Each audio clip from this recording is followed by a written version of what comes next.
ተማር ሲባል ድንቁርና ዘበኛ ሆኖ አሁን ኦሮምኛ ለማረም ሲዳምኛ ለማረም የሚሉ ይሄ እኮ የመጨረሻ ደንቁር እየተባልክ ነው ይገባ ኖሮ እና ኦሮሚያ ክልል ሄደ በምን ልትሰራ ነው? ስለዚህ ይሄን ይሆናል ማለት ነው። የሁለተኛ ደረጃና የከፍተኛ ትምህርት ተቋም መምህራኖችን ማሳተፍ አይነተኛ መንገድ ነው ይላል። ዩኒቨርሲቲ ማን እንደሚያስበጠበጥ ይኸውላችሁ እዚህ ጋር ተመልከቱ። 5 ኪሎ 6 ኪሎ 40 ምንጭ ጅቡቲ የት ዩኒቨርሲቲ ውስጥ አመጽ እንደሚቀሰቅስ እዚህ ጋር ተመልከቱ። በዚህ ውስጥ ሁለተኛ ደረጃና የከፍተኛ ትምህርት ተቋማት መምህራኖችን ማሳተፍ አይነተኛ መንገድ ነው። እንደ አማራ ሽሩሩ ያለው ህዝብ አለ እንደ ኢትዮጵያ ውስጥ ዶክተር አብይ እንደ አማራ የተነጠፈለት ህዝብ አለ ወይ? ለአማራ የተነጠፈው ነው ያለ እኛ እውቅና ያልሰጠነው እኛ ማናምነው ሰው 4 ኪሎ ቢገባ በጭራሽ። ስለዚህ የትግላችን ግብ ይላል ሌላውን ህዝብ አሳትፈን ሌላው ብሔረሰብ ይታገላል አብሮን ይታገላል፣ ግን የትግላችን ግብ እኛ የምናምነው መንግስት መቋቋም ነው። እንደዚህ ቀውጢ ሆኖ ሀገር ያመሱ እንኳን እሱ ጎርጎራ ፋሲል ግንብ ጎንደር ፋሲለደስ ምናምን ያድስላቸዋል።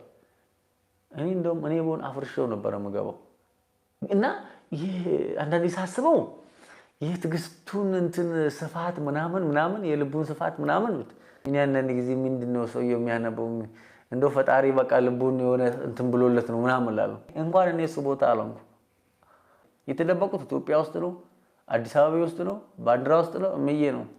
ይሄን ሁሉ ነቃ ብለህ ኢትዮጵያ ህዝብ ማየት አለበት። ኦሮሚያና በሌሎች ክልሎች ያሉ የአማራ ልጆች በልዩ ዞን በልዩ ወረዳ እንዲተዳደሩ ነው። አሁን ደቡብ ውስጥ እንግዲህ አማራ ክልል ይቋቋም እያለ ነው። ትግራይ ውስጥ አማራ ክልል ወረዳ ይቋቋም ነው።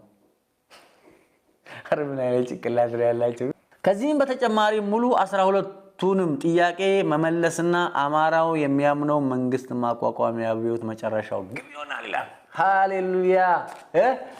በጣም ነው የሚገርመው። ከዚህም በተጨማሪ ይላል ሙሉ 12ቱንም ጥያቄ መመለስና ቅድም ያነበብኳቸው አማራው የሚያምነው መንግስት መቋቋም የአብዮቱ መጨረሻ ይሆናል። ቆም ብላችሁ እንድታስቡ አዲስ አበባዎች ላሳስባችሁ ወዳለሁ። በየትምህርት ቤቱ የሚነሳ አመጽ የነዚህ ሰዎች እጅ አለበት።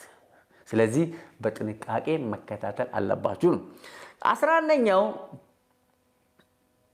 በቃ ከኦሮሚያ ከቤኒሻንጉል ብሎም በተከፈተባቸው ጦርነት ምክንያት ለተፈናቀሉ የአማራ ህዝብ አስቸኳይ የሆነ ሁለገብ እርዳታ እንዲደረግላቸው እናሳስባለን። ይሄ ችግር የለውም፣ እኛም እናሳስባለን። ማንኛውም ተፈናቃይ አማራ ብቻ ሳይሆን ትግራይም ከተፈናቀለ ወላይታም ሲዳማም ከተፈናቀለ መንግስት አስፈላጊውን እርዳታ እንዲያደርግላቸው እኛም እናሳስባለን።